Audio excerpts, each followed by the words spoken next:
Hello everyone, what is up? Blugoblin here. Thank you for joining me for my comic book review for the books that came out in this week of March 2013. I want to thank you again for joining me here.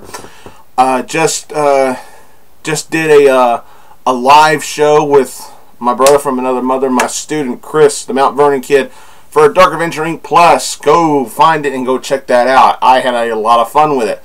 We talked about comic books, we talked about pro wrestling, the whole 9 yards. You know, I was expecting to see Fast Stack of Comics, Mark and Chloe to be there with us, but they couldn't make it, and I understand. You know, people get busy from time to time. You know, but I still had fun nonetheless, and I want to thank Chris again for letting me do that show with him. Yeah, I got a lot of books to cover here. I got 4 for DC, and the rest are for Marvel. And before I get started, I also want to plug, you know, Dark Avenger Inc. and especially Dark Avenger Inc. Plus. Go check them out. Follow them on Facebook. I'll put the links in the description. You know I'm going to do that. So without further ado, let's go ahead and get started. We're going to start with DC. We're starting with Detective Comics number 18. This is the Requiem for Detective Comics. The Requiem's going to be like in honor of Damian Wayne. They're going to be doing a Requiem story, and all the bat titles, and this is the first one with Detective Comics. As many of you probably already know by now, Damian Wayne has been killed. He was killed in Batman Incorporated issue number 8. I did a written review for that on my Tumblr page, so if you want to check that out, be my guest. But here, you know, we don't really. I mean, the Requiem, I think there's more of a touching send-off to Damian in just this cover than in the actual story. This cover is gorgeous. I love it. But, you know, John Layman and Jason Fabok, you know, they tried as best they could to squeeze in, you know, a goodbye from Batman to Damian, you know, in the middle of the story. And here, you know, this involves Oswald Cobblepot, the true Penguin of Gotham City, the true Penguin, and this Emperor Penguin bullshit that I really don't think anybody cares about. DC, what are you doing? I'm not sold on Emperor Penguin at all, period, and I don't really think anybody else is. If anybody who's watching this video, if you are into this Emperor Penguin stuff, that's perfectly fine. I got no beef with you. I would just like to have an explanation as to why you think this character is so well done. Because in my opinion, I think he's a piece of shit. But, pardon my French, but I call it like I see it, and I'm not afraid to be brutally honest. Yeah, but Emperor Penguin can blow me. That's basically what this is. What this is the ultimate downfall of Oswald Cobblepot, with a guest appearance, with a side story from another classic Batman villain. Now, who that is, I'm not going to ruin that because it's pretty awesome. But the main focus in this book is indeed the downfall of Cobblepot and the rise of Emperor Penguin. Whatever. The sooner DC gets rid of this character, the better. I'm not sold on him at all. Why DC is forcing him down our throat every time we read a story involving him, I don't know. Artwork-wise, this book is excellent. Storytelling-wise, not so much. But it was a good story. Very, very nicely done. And the ending to the first story, this is another 2-story split book. The ending to the first story was, whoa. Emperor Penguin, as much as I don't like him, he gets his hands on something, and oh, I am really ready to see where this story goes. What does he get his hands on? I'm not going to tell you. Get this book and read this. Wow. And then the second story involving the other villain that takes part in this, and we get to see his backstory in here. Oh, it's so depressing, and it works. This was good. Still, not buying Emperor Penguin, but for what this was, it was a great read. I really enjoyed it. There you go, Detective Comics 18. Put them over there. All right. Alright, now, before I talk about this, let's... Earth 2, number 10. Now, before I talk about this, y'all are probably expecting, a flash of light and you see my Earth 2 counterpart. I was expecting him to show up too, but guess what? He pulled a Scott Hall on me. He no-showed. I tried contacting him and I got nothing. He doesn't even have voicemail. He doesn't have nothing. I could not get a hold of him. He no-showed on me. Thanks a lot, you prick. So I'll review this for him. He better show up next time. I ain't having this shit. James Robinson, Nicola Scott, and Trevor Scott continue this story. Now, this was a step up to me. Excuse me.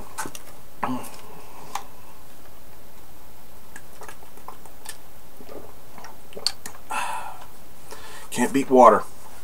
The Tower of Fate begins. Pardon me for that. But to me, for the series, this is a step up. This is a step up in the right direction. It's very, very well done. We're getting closer. We're getting closer and closer to the big reveal of Dr. Fate. We're getting there. We are getting there, and I'm loving where this story is going. Especially with with Jay Garrick. Jay Garrick is growing some spine in this series. He really is. For the longest time, Jay Garrick has just been, okay, y'all take care of this, I'll be over here, stuff like that. But from time to time, he has shown some heroic, backbone to him. But in here, it's really taken up a notch, and I really appreciate that. Jay Garrick, The Flash, Earth 2 Flash, I mean, here you go. He was done really well in this issue. That's just my opinion. We didn't see too much of Hawkgirl in here, but what we did see, I did enjoy. We got like a peek or a small glimpse at her history as to how she possibly became Hawkgirl, but we just get a glimpse. We don't get a full-blown backstory, which I think is a nice tease to make us want to know more about her. So I applaud DC for that. We get some more interaction from Alan Scott, the Earth 2 Green Lantern. He's at his late boyfriend's gravesite with his boyfriend's father. He says, "Hey," and his dad, Alan asks his dad. He's like, "Look, I know you probably didn't approve of of him and I being together." And Sam's dad's like, "Oh, I didn't approve at all. But all I cared about was my son being happy, even if that meant being gay." And I'm like, okay, a tolerant parent. Plus, yeah, okay, so his dad did not approve of his son being with another man, but as long as he was happy, it's like, okay. But the fact that he's not here anymore obviously tears him up, and we get to see Alan Scott just show his inner rage at a gang, saying, "Why was Sam killed? Why was Sam killed?" Because he finds out something about Sam, that maybe Sam was indeed a target. And we also get to see a little bit more. This is something that's I've been hearing a lot about, that bothers fans of this new Alan Scott. He's a little egotistical at times. And for the most part, I can agree with that. He does come off kind of arrogant sometimes, like, I don't need anybody's help because I'm awesome. He's kind of got this attitude sometimes, like he's like, oh, I don't need any help because I'm just too damn awesome. He's kind of got that kind of attitude. Maybe he's using that to hide his sadness or hide the fact that he's pissed off or whatever, but it's intriguing. I'm not 100% for that character development, but it does make for good storytelling. It does keep you interested. So for now, I don't have a real big problem with it.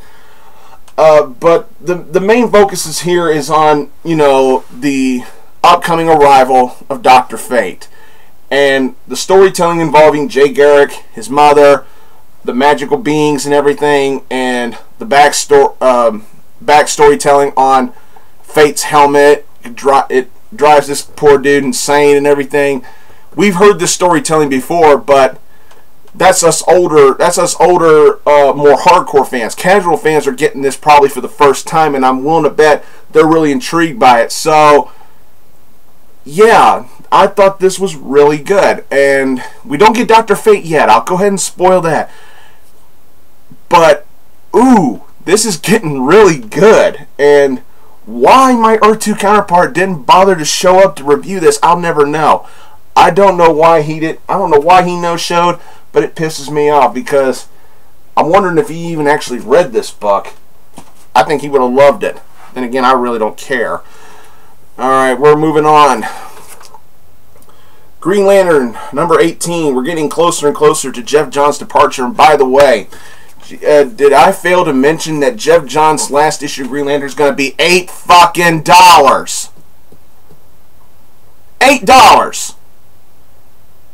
Why? Oh, because Jeff Johns leaving. Gotta give that fanboy fuck whatever the hell he wants.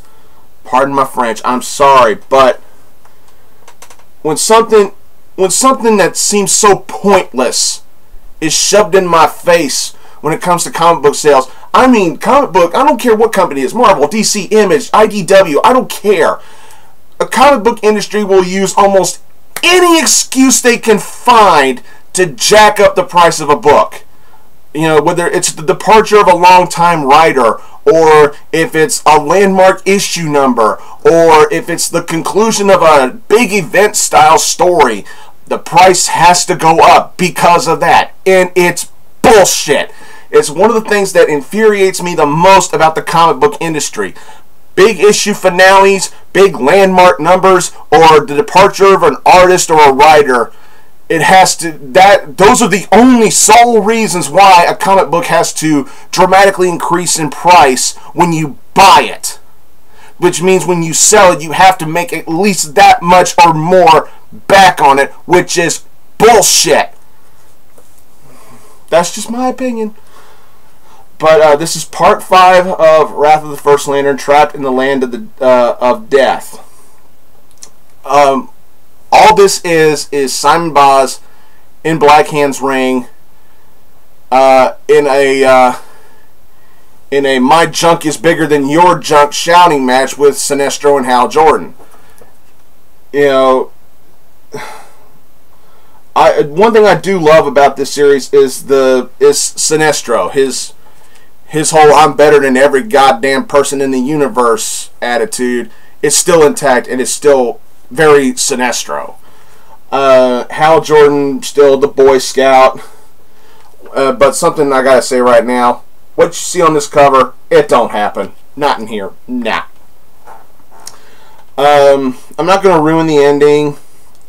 All I can say is one of these two gets out of the ring, and the other one is left in there saying, the only other way I can get out of here is to actually die. What if I do? And that's how the book ends. That's pretty much it. That is pretty much it. We get to see a familiar face from the past in here talking with Hal, with Sinestro, and with Baz.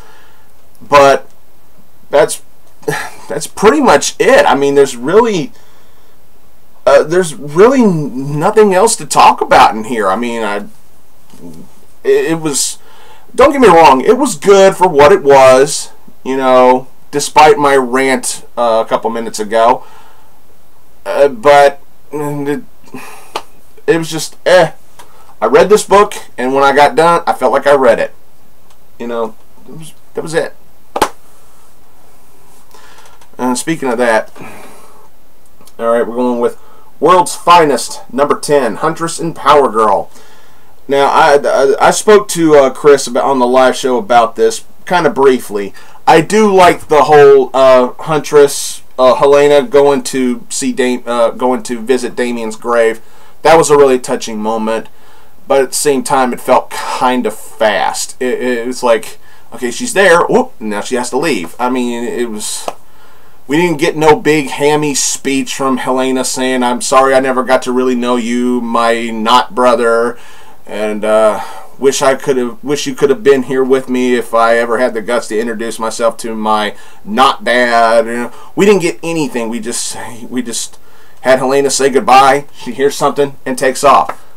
To me, that kind of made it fall a little flat. And Power Girl, I said to Chris, Power Girl's kind of acting out of character. I mean, she's coming off really vengeful a lot in here, and I'm thankful that I'm sure, okay, everybody wants to know what my thoughts are about her eventually going back to her classic costume. It is whatever it is. Okay, she's going back to the what fanboys call the boob window costume. That's fine. I don't really personally care. I like the boob window costume. What dude doesn't like the boob window? But please, DC, I'm begging you, don't make that a hardcore selling point to this series. Give us good stories before you shove the boob window in our faces. But one thing I think this series really needs is a new writer. I mean, no offense to Paul Levitz, but I'd like to see some better writing on here. This like Green Lantern, when I read it, and then I felt like I read it. I mean, it didn't disappoint me. I didn't hate it, but then again, I didn't love it. This was an average read at best. I would love to see some better writing on here and some better artwork. Would it kill you, DC, to get Amanda Conner on this book? Amanda Conner on this book, it would, oh man, it would be so good. So good. And get a good writer for this. I mean, you could really get this book on fire if you do the right things with it. Because I love these characters, and I want to support this series. But it's just, this was another average read, nothing more, nothing less. Alright, we're going to Marvel now. Y'all still with me? Oh, God. Here it is, everyone. Get a look at how shiny it is. Woo! This is Age of Ultron #1. Ooh, it's shiny. I gotta take this out of the bag here for just a second. Put the bag over there for right now. I'm gonna go ahead and point out the first thing I don't like about this book. This is a flashback to the 90s. Why the foil cover? It's a foil cover. Seriously, Marvel? You're going back to the foil covers. No! Thought we were done with that shit. Brian Michael Bendis and God, I'm sorry, and Brian Hitch do this. Now I was thinking that we were going to go into a storyline that's going on now, but you know, I spoke to Chris again about this, and we both believe that this is actually an alternate reality, like the Age of Apocalypse or the Age of X. And I'm okay with that, because we see Hawkeye doing stuff that Hawkeye would never actually really do in here. We get to see basically most of the Marvel superheroes like reclusive and hiding. Some of them act like they're just basically just given up. And for those of you who don't like Superior Spider-Man, who don't like Doc Ock as Spider-Man, who want Peter Parker as Spider-Man, then go ahead and get this book, because you're going to get what you want. It's Peter Parker. It's the Amazing Spider-Man in here. Because his character development is written Peter Parker. I can tell. It's Peter. This is not Doc Ock. At least I don't think it is. Because I don't recall Doc Ock cracking jokes like this. I mean, that just, to me, the jokes, it's Peter Parker. But then again, Superior Spider-Man is supposed to be tying into this, so maybe it is Ock, and Bendis was thinking he was still writing Peter Parker. I don't know.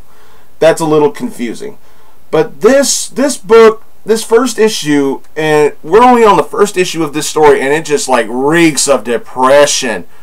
Just reeks of depression. I mean, everybody's running and hiding, people are blowing up, guys are getting shot and killed, all kinds of stuff. People are getting beaten down, interrogated, and everything. I mean, it just, I mean, don't get me wrong, it's not a bad book. It also felt kind of short.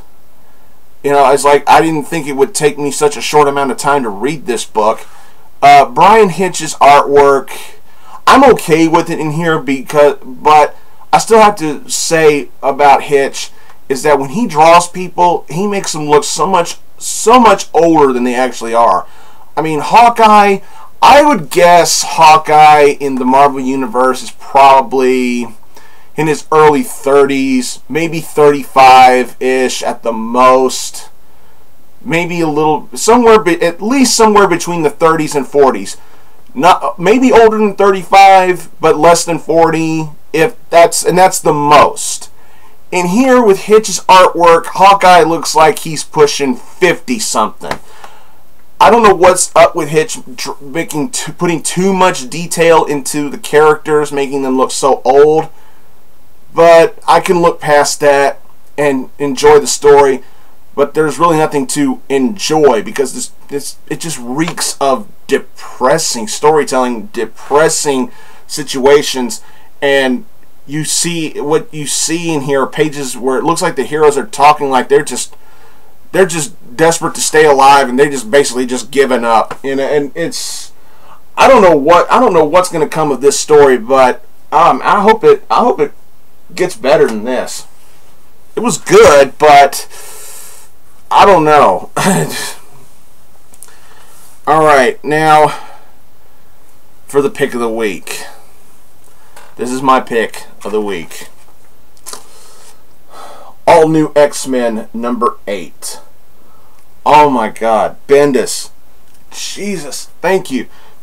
Marquez. Thank you for the great artwork. What this is was the original Angel and the current Angel working together to take down Hydra. Hydra has some rogue soldiers going attacking the Avengers Tower. And classic Warren is like, Avengers Tower? The Avengers live in a mansion. And current Warren's like, apparently not these days, my friend. You know, there's still some of the original X-Men are still adjusting to the time change. They're used to Avengers Mansion. You know, they're used to Avengers owning the whole tower in New York City. It's fun. It was a fun story, and current Angel's like, say, if you get killed or blown up, I cease to exist. Do I not? You know, stuff like that. I mean, the chemistry between the two Warrens was great. I would like to see like a 2 or 3 issue miniseries with just these two Angels, because I thought their chemistry was really well done in here. But considering what happens at the end, I don't think we're going to get that. It was a nice fight, good stuff. The Avengers come in and help round up the agents of Hydra, and then we get to the end of the book. Beast, current Beast, and Captain America are having a discussion, and you see Kitty and current Iceman, you know, standing there, you know, mimicking what they could possibly be saying, and it's funny. They're kind of acting they're kind of acting like teenagers when they're supposed to be probably in their late 20s, but it's funny. I chuckled at it a bit. It was nice. And then Scott Summers, classic Scott Summers, comes out and you know, basically calms the whole situation down, just walks off and looks at Wolverine and goes, "You're welcome." You know I'm ruining that part, but what I will not spoil is the very end of the book. Oh! Oh! Damn! Really, Bendis? You're gonna go there already? Oh! Oh! Oh, I can't. I want to tell you, but I can't. I can't get this book and read the great story involving the two Warrens, but stick with it for the ending. Just moving on. Now, I wasn't really actually planning on reviewing this book on video. I was going to do a written review, but I was thinking, you know, what the hell, I'll do it. This is not new. I missed out on this, but I'm going to talk about it here quickly. Astonishing X-Men 59. Now, I'll go ahead and say this wouldn't have been a pick of the week had I got it the week it came out, but I still really enjoyed it. Marjorie Liu is just killing it here. This is basically the prelude to Extermination, which I don't think I'm going to be getting it. I don't.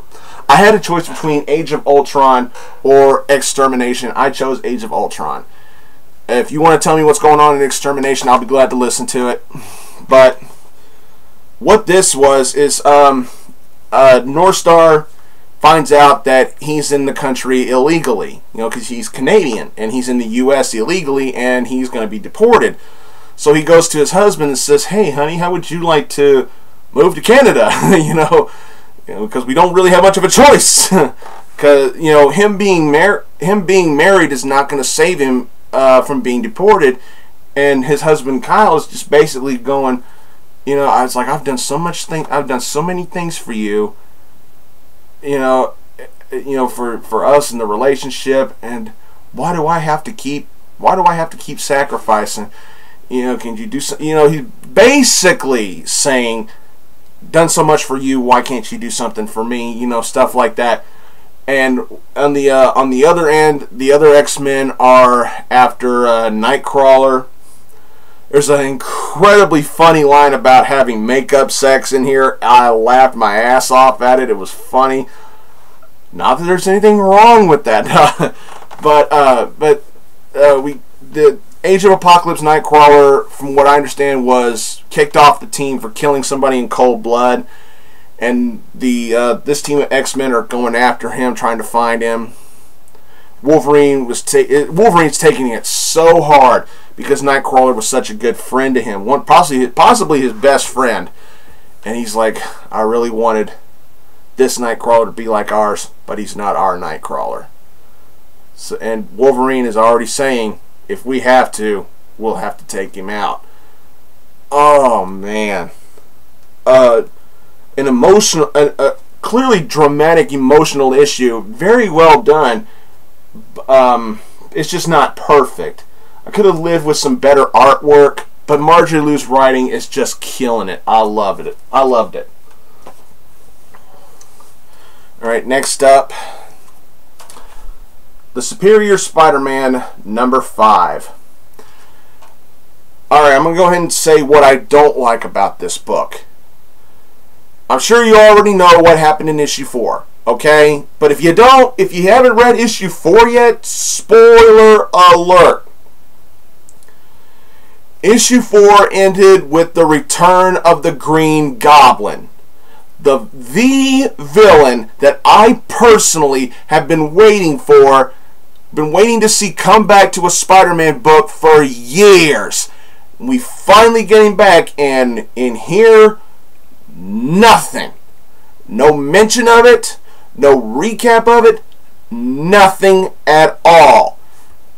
Very disappointing. Would it have killed you, Marvel, to at least mention him in the previously in the Superior Spider-Man page at the front of the book? You know, at least one mention or maybe one panel. At least that. Nothing. We got nothing. So we actually don't know when the hell the Green Goblin's going to come back again. So that was a nice tease, but at the same time, this tease kind of pisses me off. Because he is without a doubt my all-time favorite Spider-Man villain. The Green Goblin. It's like Spider-Man has the Green Goblin like Batman has the Joker. That's just my opinion. But this issue was really good.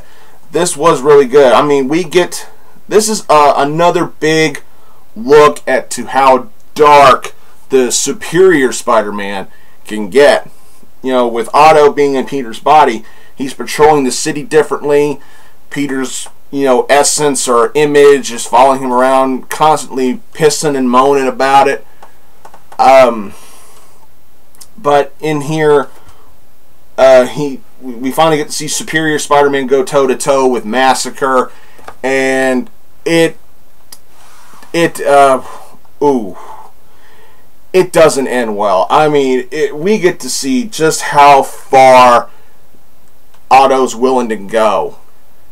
And what's really surprising is what he does to Massacre.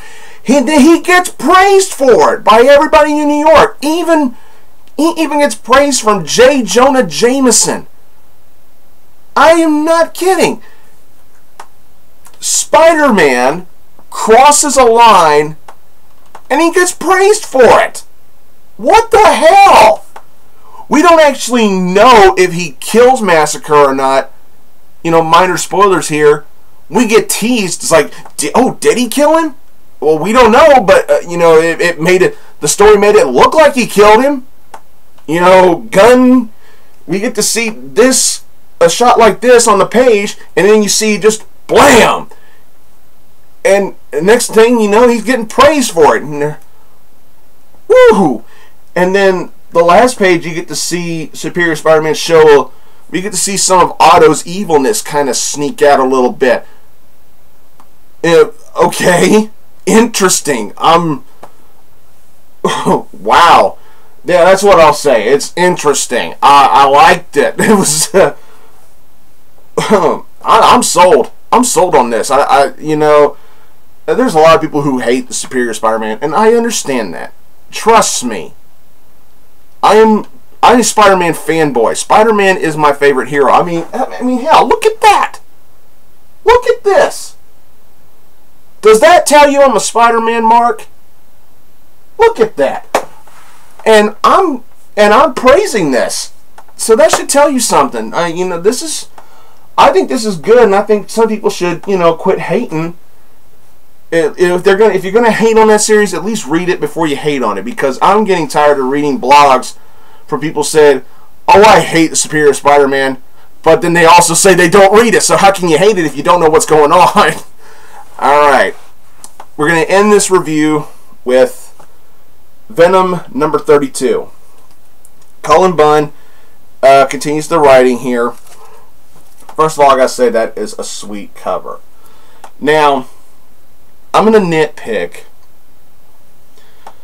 The recap page at the beginning of the book states that Eddie Brock is back in town, but they list Eddie Brock as the original host for the Venom symbiote. Now, Eddie Brock was the first Venom. Okay, we know that.